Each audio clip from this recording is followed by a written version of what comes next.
संतों ने इस जीव को हंस का रूप दिया है, क्योंकि ये जीव ईश्वर का अंश है। रामायण के अंदर भी तुलसीदास जी महाराज फरमाते हैं, ईश्वर अंश जीव अविनाशी, चेतन अमल सहज सुख राशि, सो माया वस भयवो गुसाई, बंध्यो कीर मरकट की नाई। ये जीव उस ईश्वर का अंश है, चैतन्य है, आनंदमय है, सुखों की राशि, सुखों का समूह, सुखों का ढेर है। लेकिन ये माया के बस होकर के कीर, तोता, सुआ नलनी पर बैठ कर के और अपने आप को बंधायमान मानता है। किसी ने पकड़ा नहीं उसको, वो अपने आप ही उस नलनी को पकड़ रहा है। और मरकट बंदर जो होता है, बंदर पकड़ने वाले एक भीड़े मुख की झजरी के अंदर दाने डाल करके एक गड्ढे में दबा देते हैं, और वो बंदर लंबा हाथ कर करके उसमें फंसा देता है, अंदर चने की मुट्ठी भर लेता है। वो मुट्ठी भरी निकलती नहीं, और मदारी आकर के उसके गले में जंजीर डाल करके जब डंडा मारता है तो सीधा हाथ करके निकाल लेता है, और वो बंदर सदा सदा के लिए कैद में आ जाता है। इसी प्रकार ये जीव इस संसार रूपी झजरी के अंदर अपने हाथ फंसाए हुआ है। चाहता है इस संसार को मैं साथ ही लेकर के जाऊंगा, संसार के सुख सदा मैं ही भोगूंगा, परंतु ये तो आज तक किसी ने न पूरे भोगे हैं, न कोई पूरे भोगेगा। सत्य है तो केवल एक प्रभु का नाम ही है। इसलिए इस शब्द के अंदर महाराज ने फरमाया है कि भाई अब तेरा ये जागने का अवसर, तू जागता तो पहले जागता तो तेरा ये हाल ना होता, और अब तेरे को मौका मिला है तो अब जाग। और जागे कैसे? जब तू उस परमपिता परमात्मा के नाम में लागे। गुरबानी के अंदर भी लिखते, उठत बैठत सोवत नाम, कौ नानक सिद्ध भय तिनके काम।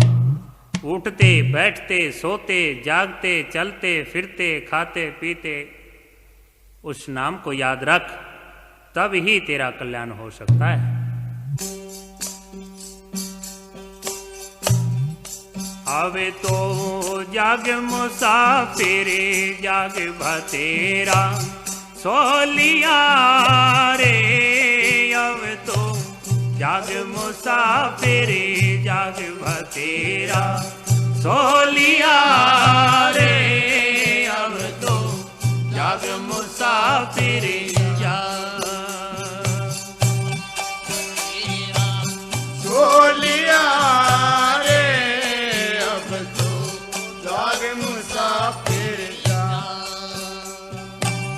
पहले तो माता के गर्भ में सोया 9-10 मास, पहले तो माता के गर्भ में सोया 9-10 मास।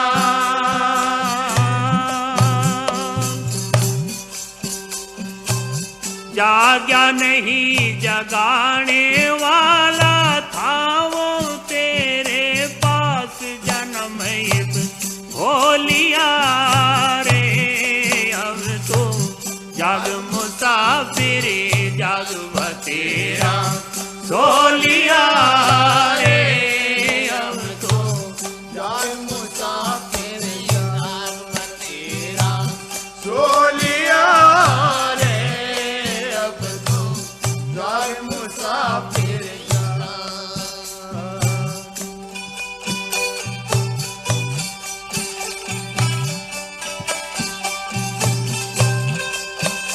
अरे फिर सोया माता की गोद में, फिर भी रहा ना होश, फिर सोया माता की गोद में, फिर भी रहा ना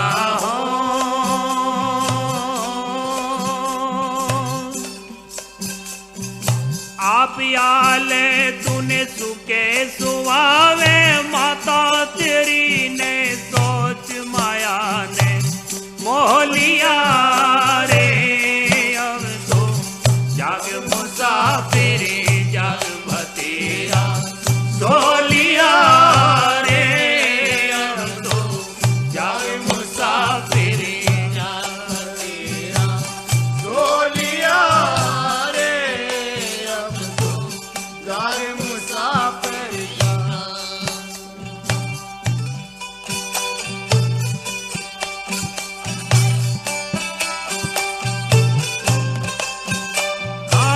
फिर सोया तिरिया की सेज पे, गल में बहिया डारे।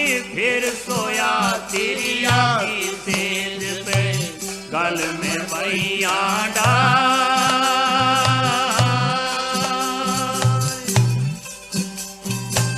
यही बखत था जागण का, तू जाग्या नहीं गंवार सजा लिया ढोलिया रे।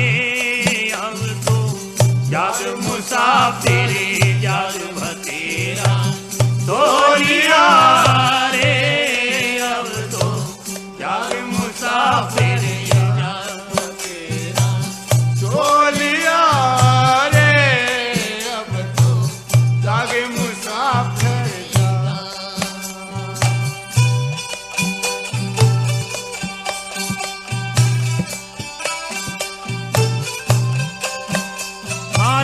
चिता का सोना बाकी रहा, तू सभी जगह लिया तो। चिता का सोना बाकी रहा, तू सभी जगह लिया तो।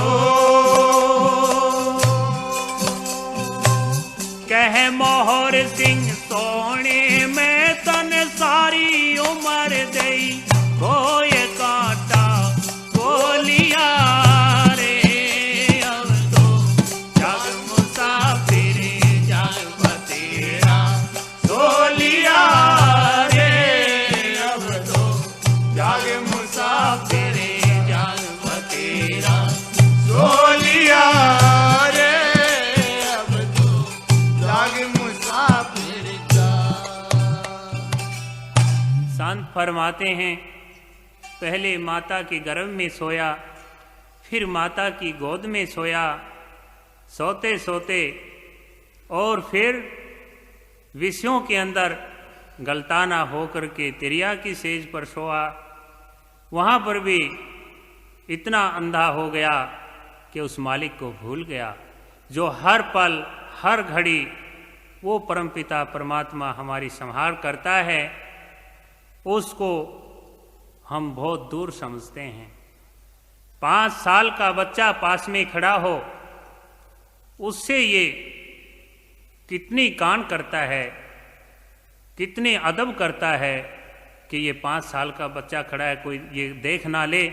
गलत काम करता हुआ 5 साल के बच्चे से भय मानता है, लेकिन उस परम पिता परमात्मा से ये भय नहीं मानता, जो अनंत आंखों से देख रहा है और सर्व समर्थ है और उसको बहुत दूर जानता है, उसका भय नहीं मानता। ये जागने का अवसर था, लेकिन गहरी नींद के अंदर सो रहा है। इसीलिए महापुरुष जगाते हैं कि सभी जगह लिया सो, अब बाकी चिता का सोना बाकी रहा है। और वहाँ पर जिस समय ये शरीर वृद्ध हो जाता है, आँखों से दिखने से रह जाता है, कानों से सुनना रह जाता है, जीभा से बोलना थक जाता है, उस समय परमात्मा याद कैसे आएगा? इसलिए किया नहीं अभ्यास याद कैसे आवेगा, अंत समय में राम नाम तू कैसे गावेगा। इसलिए संत फरमाते हैं, अब तो जाग मुसाफिर जाग भतेरा सो लिया रे। अब तो जाग मुसाफिर